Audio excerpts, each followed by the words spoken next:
arogichi haydasa umuman bo'lmaydi. Lekin shuni ko'pchilik biladi, arogichi haydashi mumkin emasligini. Lekin Koreyada shu qattiqroq.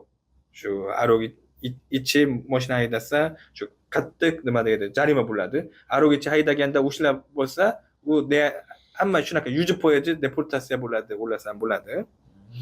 Lekin shu ham bor. Masalan, birga arogichiga, lekin o'sha odam haydashiga yo'l qo'ygan.